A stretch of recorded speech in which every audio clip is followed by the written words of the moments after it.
Hello and welcome back to the show. We've got something slightly different for today's episode. As you know, I'm busy preparing for a solo exhibition which will take place in Edinburgh in May. And I've asked my dear friend Anuschka Barlas, a fellow artist, to have a conversation with me about my work and what led to this exhibition.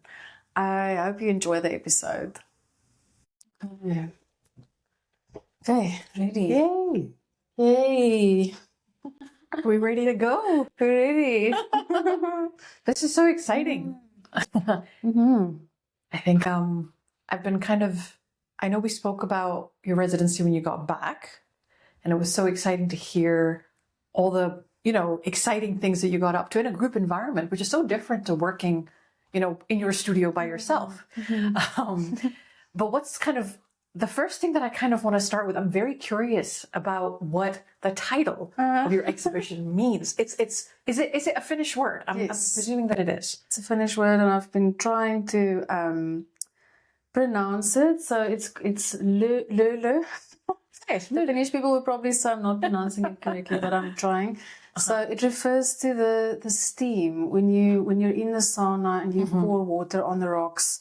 There's steam that arises, and it refers to the steam, but it has deeper meaning. So it encapsulates the entire sauna experience, the feeling of being in the sauna, the community aspect, the sort of bodily relaxation. So it's the word that sums up the experience of being in the sauna. So it was the first Finnish word that I learned. So wow, it has really stayed with me. It's sort of like a state of mind then. Yes. In a way. And I states of mind, when you enter a sauna, I mean, it is an experience whereby suddenly you do have like shifts, kind of altered, almost like a psychological state. Suddenly everything slows down. There is a stillness, which I think in sort of with your experience with the sauna, there was like almost a double stillness because you were surrounded by this forest at the same time. And just on stillness and darkness, those are themes that seem to be sort of new themes in your work based on, my experience of your work so far. Do you think that has something to do with the place that you were at and the people that you were with? Or is this something that's continuing from kind of existing sort of bodies of work? I think stillness has always been important in my work, but it's become more important, and I think this residency has definitely brought it to the fore. I think part of the reason is that at this residency it's called Fall into Focus or Fall Back to Focus. So the idea is not to have any digital distractions. So for the entire month, we didn't have our phones, we didn't have any, there were very small moments of Wi-Fi connectivity to just let your friends and family know, okay, you're okay. For like, you're alive and well. Yes, for like an hour a week. But for the rest of the time, we didn't have any contact with, I would say, the outside world. And gosh, that's scary and quite requires discipline, right? Well, I loved it. I really did, because it allowed me to connect with myself and also my fellow residents.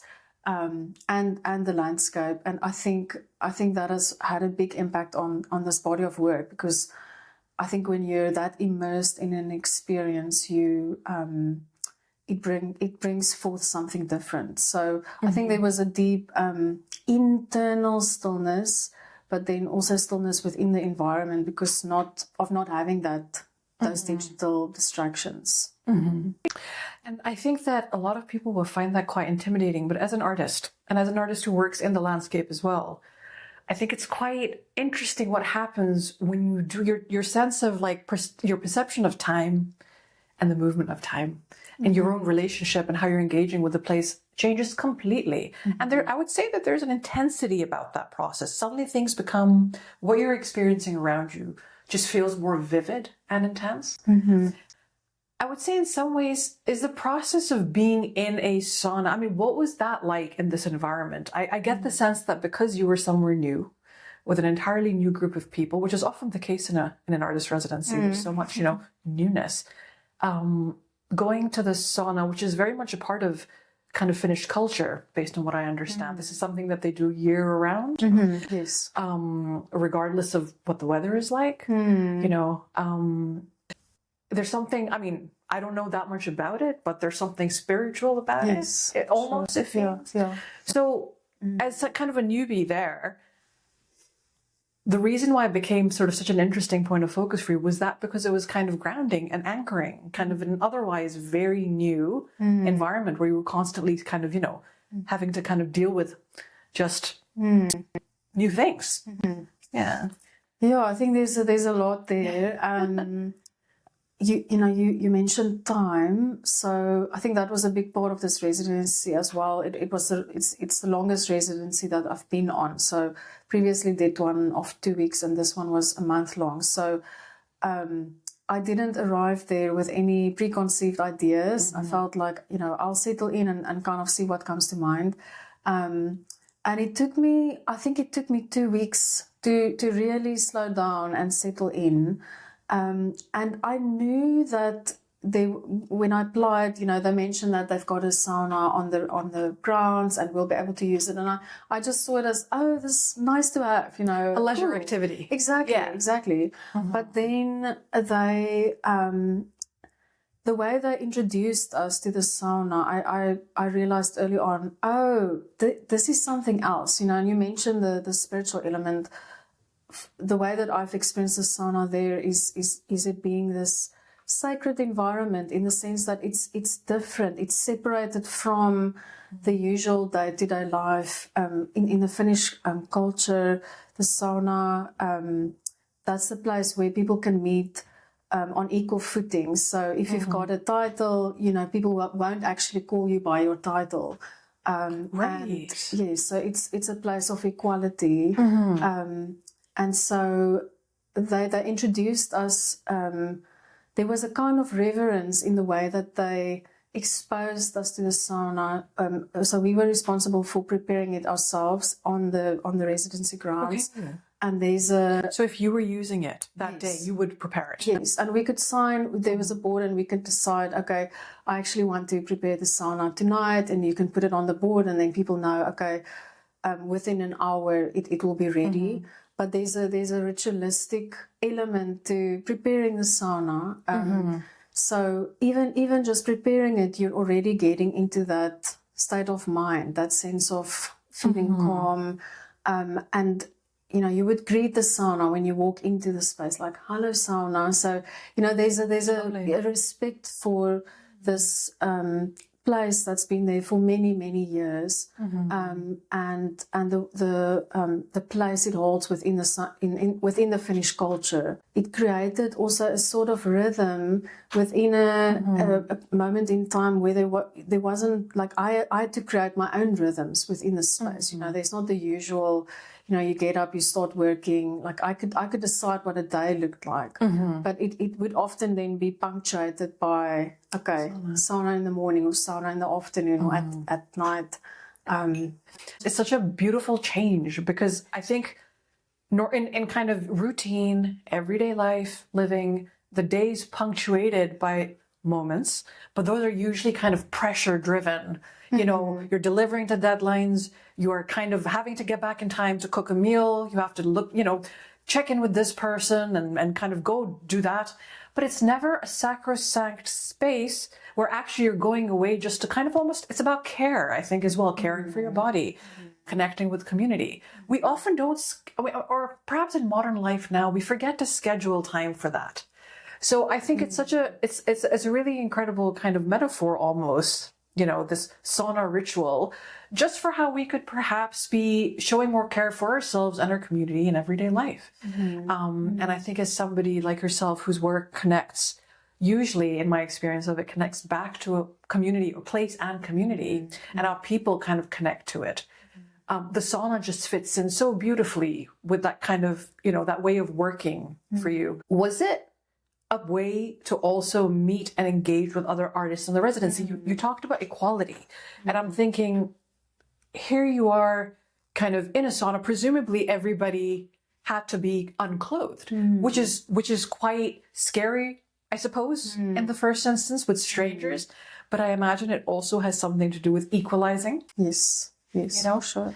So yes, that was a completely new experience to me. And I mean, all of us would have heard about Scandinavian countries that do sauna in the nude, and when you just hear about it, it seems like a strange concept and uncomfortable, and that from very start of the residency, they encouraged us to do that, as in to try it, because we are in Finland now. This is the Finnish way. And I can honestly say it was just strange the very first day, as in, okay, I'm gonna try this thing, but really quickly it just becomes, it's an equalizer. It's also, I think it makes, for me at least, it made me feel just very comfortable in my own body, in my own skin, because you're just surrounded by everyone. Everyone looks different, and here we all are. This is me. Here I am. What a wonderful experience to feel. And a rare one. It's so rare. And I think you have the feeling of not having a mask, not pretending, not pretending. No filters. Yes, exactly. Not pretending to be anyone. Like, I'm just here as myself, and I felt that was incredibly liberating, freeing, and so I think what that led to is a real deep sense of community between the fellow artists, and also the kind of conversations that would take place in the sauna. Because did the environment alter the kind of things you spoke about, or was it more? You mentioned time in the beginning, because of this. There's no pressure. There's no, you need to go back to work, or you need to attend to this thing. The time slowed down, so there was no rush. And I think not having that sense of urgency, any kind of urgency, I think that changes the way that people are present with each other. Plus, then being in this contained, quiet, sort of dimmed environment with the fire going, what I experienced was that there was real joy and laughter, and then also moments of sadness and real honesty, because you don't have those filters.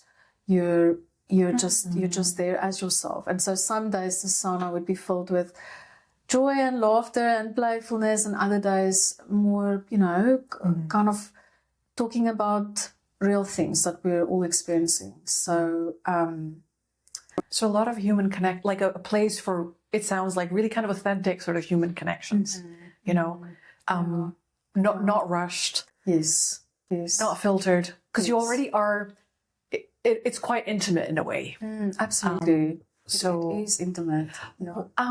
Just curious, because obviously you were there in the capacity of as an artist, and you produced a lot of work about the sauna, about the ritual of going to the sauna and the landscape around the sauna. What about in the sauna itself? Were you able to make art in the sauna? I've been dying to ask this question, because I would be tempted to do it, especially as you work with water. Is a very important part of your working process, as you work with watercolor a lot.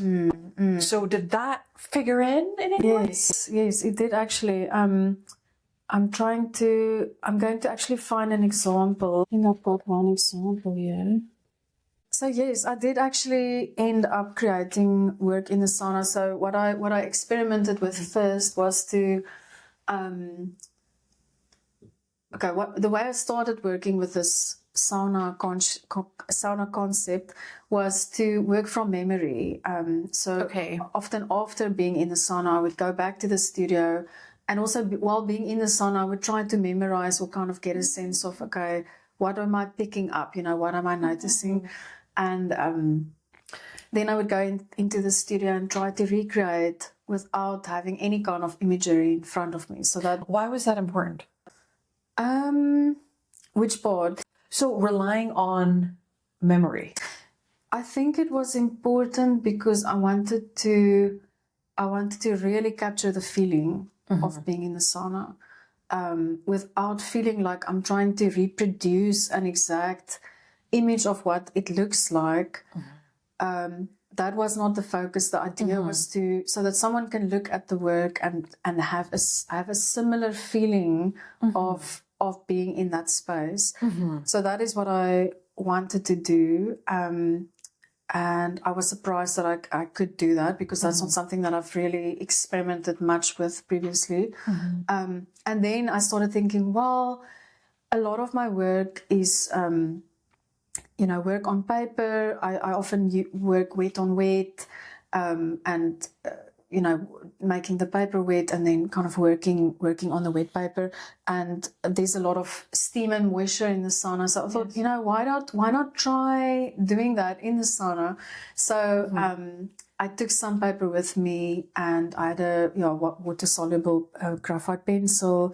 And I experimented with that. So I would wet the paper before going in, and then I would sit in the darkness and, just sketch what I see, but I can't see what I'm sketching. So I'm kind of sketching in the dark. I think just quickly on that point, because I think darkness, do you think darkness and kind of ambiguity helps kind of stir the imagination in a way? A lot of artists in the past, and filmmakers, David Lynch, for example, feels that darkness is a great way for you to access more subconscious elements, You kind of start thinking more like a storyteller, because you can't see everything, so your imagination has to fill in the gaps. So do you think to an extent the sauna kind of helped you get into that state of mind? Yeah, possibly. I mean, because you can't see what you're doing. You can just sense it. And in some ways, that's almost a more truthful depiction. Interesting. Yeah, I haven't thought of that. I think about just other things that come to mind is the imaginary storytelling culture in Finland, in any case. So in South Africa, I grew up with Moomin, the animation, and it was dubbed in Afrikaans. So I know the Afrikaans words for all the Moomin characters, but being in Finland now and being in the Finnish forests, having learned a little bit more about Tove Jansson, who wrote the Moomin stories and did all the illustrations. Being in the forest, I can totally see how her imagination would have gone wild, and so I think there's also that I think embedded within the Finnish culture, this sort of magical element of the forest, and then the darkness, and I think the unknown. The unknown, and I think we have some of that here in Scotland as well. Definitely, with the winter season. So this is an example of one of the works that didn't make it into the actual exhibition. So not all the works are part of the exhibition, but this was one of the first ones, kind of just experimenting with what it could look like, and there is a work in the exhibition that was created in that way. Let's have a look. I'm just going to see. Very expressive mark making. I can see, obviously, when you're working outdoors or, in a sauna, I imagine, in a live environment where we kind of, you have to work fast. And I always think that, especially as an artist who works on plein air a lot, I always think that sense of wanting to capture the thing in the moment can actually do a lot of favors for your work, because it's almost truthful. You don't have the time to kind of overthink. And also the steam in the sauna has helped you make that work. It reminds me of the watercolor you made in the Alps that you showed in an exhibition in London subsequently. Yes. You transport people, by bringing a bit of the place with you transport people back in a way that feels special, because obviously you brought a bit of, Finland back with you and your residency experience. And that sense of being transported to this magical, intimate place is very palpable in your work. Let's talk about the landscape for a bit and the forest, because, again, when I first came across your work, landscape is something that you've always worked with in different ways, and figures then in landscape as well. Here, what I can see in some of the works behind you and the works that you have in the show, in some works, the landscape is, for example, that one right behind you, the landscape is very much like a setting or a set. And then it's populated by people and activities. You know, it's a lovely kind of story. But in others, the landscape is the protagonist, it's the main character.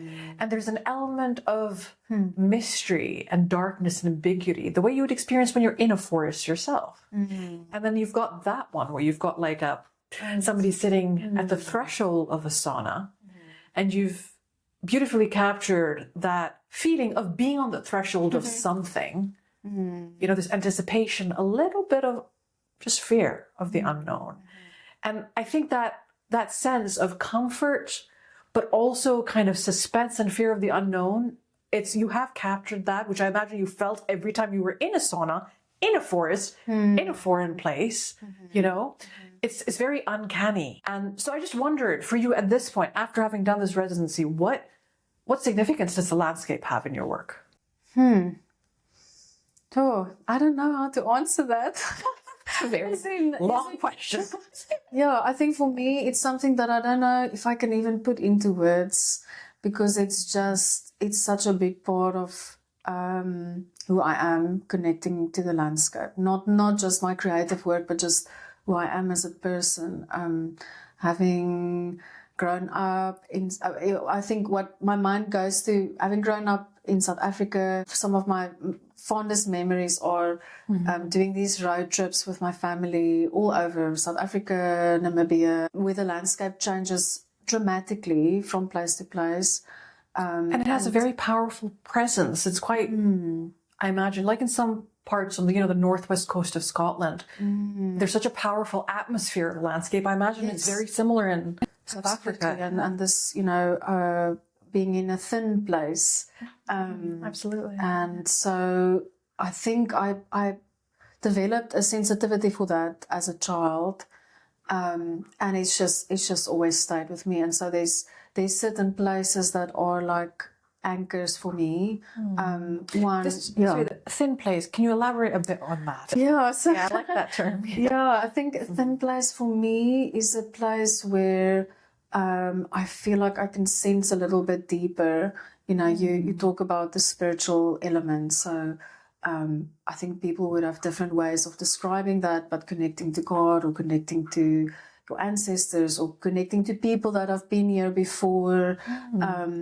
And also connecting to a deeper sense of self. I think for me, it often has that meaning. A place where I'm able to slow down and reconnect with who am I really, who am I now in this moment in time. Absolutely. And so a place like the Cederberg in South Africa, I know the Cederberg is a place like this for many people. It has beautiful mountain ranges. Okay. It's incredibly quiet. You can see the stars. And I've been there in so many different seasons of my life. So every single time I go back, it's like, okay, who am I now? And what meaning does this place have for me now? Thinking back about, previous versions of myself, thinking ahead to the future, and then just being inspired by the landscape. So the way the light falls on the mountain, the kind of, flora that you find in that area, if I think about that specifically, but, and then that translates into my work, I think both in terms of my feeling, internal state, as well as what I'm actually seeing. So my work is very much influenced by what I'm seeing at the moment, what's around me. Yes. I think the moment figures in. I think the moment almost seems to provide a kind of that sense of urgency that we were talking about earlier, and a kind of truth that you can capture in the work. You speak about returning to a place several times. Were you inspired to return to the sauna and to Finland perhaps for another residency? Yes, definitely. So they've got the residency is called Arteles. And they've got an alumni program, so you can apply again. And they've got specific alumni program in winter. And I really want to go in winter. That's great. That is actually, winter sauna. I know, exactly. And so it looks magical. It looks incredible. You've got, really, it's covered in snow winter wonderland, incredibly cold but quiet. And then they continue with sauna throughout the year. One of the wonderful things that we got to experience was going to the public sauna, where you get to experience the steam sauna as well as the smoke sauna, which they call savu sauna. So it's a very like old tradition. And what they do is that they've got this massive pile of rocks in the inside, and they make a massive fire underneath the rocks prior to people actually arriving. And then the rocks become very, very hot. And then at some point the fire dies down.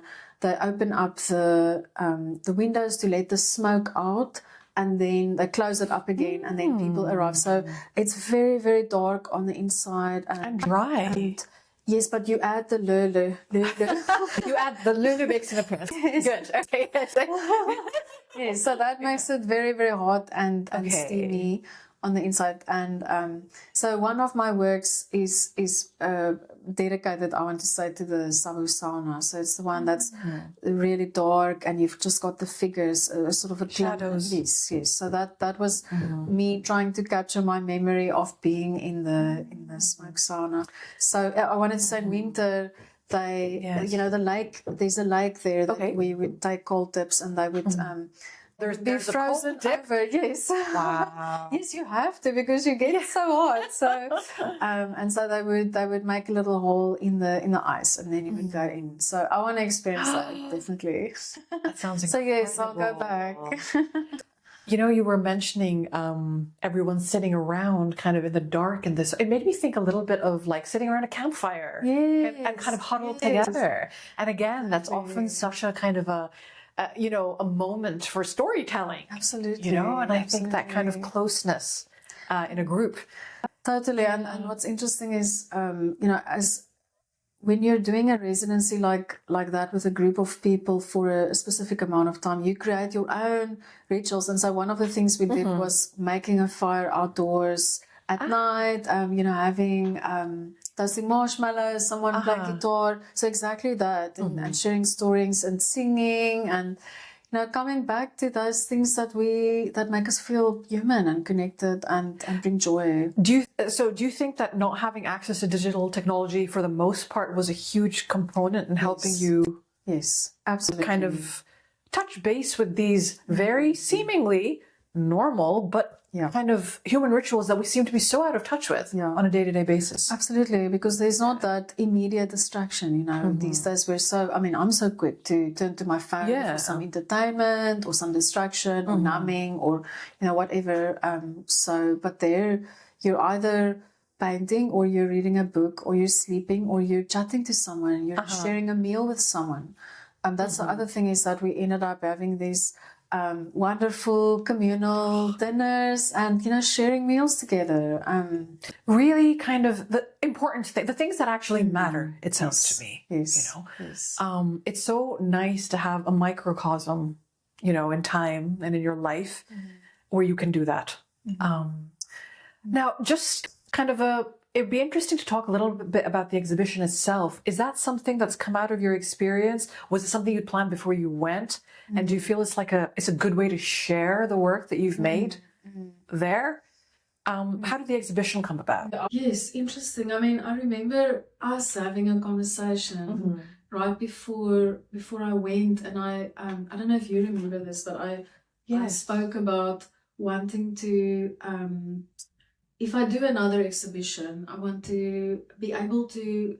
At that time, I was thinking about the forest, and I remember. Yes, there was, and we were thinking landscape, or something maybe a little bit more similar to some of the stuff that you would do when you were here. Yes, and I was thinking about how do I bring the forest into the exhibition, thinking about possibly using other kinds of media as well. And I don't think I went to the residency with this idea of it leading to an exhibition, not at all. I went very open-minded. I didn't know what I was going to create. But then at some point, the sauna became more important, and it felt like, this is something happening here. And then when I came back, I thought, well, I have to show this in some way. And I think that's where the idea came about. And I also recorded this short film about the process of actually setting up the sauna. What does that ritual look like? And so that will form part of the exhibition. That's very exciting, because again, a lot of this is about transporting people back to that experience of the sauna, of your residency in Finland. You mentioned film. Thinking a little bit about the different media that you use in your work and the significance that they have. You tend to work predominantly in watercolor and oils. Film is that a new direction? Was your choice to use film in any way related to the slowing down of time? Maybe needing to capture that in a way? Interesting. Yes, I don't know about whether film is a new direction. I mean, possibly. We'll see. We'll see what happens. We've spoken about my grandfather, who was a amateur photographer, but amazing photographer, and I grew up with photography in my house. My dad loves photography, and having grown, we grew up with film cameras. So learning to take photos early on was important, and kind of capturing moments. But this was the first time that I experimented with using film, and I really enjoyed it. I don't actually know where the idea came about of capturing this process or this ritual. I think the film is very, very still. There's a stillness there, and I think I want people to feel like they're there, they're present. They can sense what it feels like when, this ritual of preparing the sauna. And I think in some way I wanted to capture that also for myself. Yes, of course, document it. Exactly. I think. But of course, the body of work works together as a kind of a suite of works, where you do have this film documenting the kind of, the step-by-step process and feeling of being there, because like you say, it works the way a montage or a series of still photographs would work too, because you have these moments, these slow moments that you've captured, which really actually force or encourage the viewer to engage with what they're looking at. You're encouraged to kind of search. And I think that in that sense, the film seems to work a bit like a painting, because you are, with all the kind of, saturated media environment, with all this kind of fast, colorful, bright, loud, your film really kind of homes in onto what one feels when one is actually slowing down. I think you really capture that sense of that shift in time and your relationship to it, which I think is very successful, works really well with the rest of your work. I think that, at the end of the day, it's always so, as an artist, we can choose to work in so many different ways. As somebody who's grown up, nature and journeys sounds to me like have always been such an important part of your kind of life, of Lezanne, but also of you as an artist. Residencies are so enriching. I can relate to that totally. You're in a different place, you meet new people, you experience life in a different way, and you're relating that to people when you come home. So I think as a residency artist, it's so important to be able to share that very unique experience with everyone. And I think it seems to me that, that's very much a part of what you're doing with this show. You're kind of like really bringing home everything you experienced when you were there. So, yeah. Thank you. Yeah, it's very exciting. And congratulations. It looks wonderful. Oh, thank you so much. Yeah, I'm excited. Thanks. It's nice to actually talk about the experience. Yeah, no, absolutely. It kind of really, it's we don't make art for ourselves. We were talking about this earlier. It is something, it would be very, very sad and solitary if we just did it for ourselves. Yeah. Yeah. Thank you. You're welcome. I hope that was okay. Yeah, I'm sure. That was Was that okay? Good. I'm so glad. It was actually lovely to talk about. It was really nice. Yeah, I'm excited. And thank you. It's really beautiful work. Thank you so much.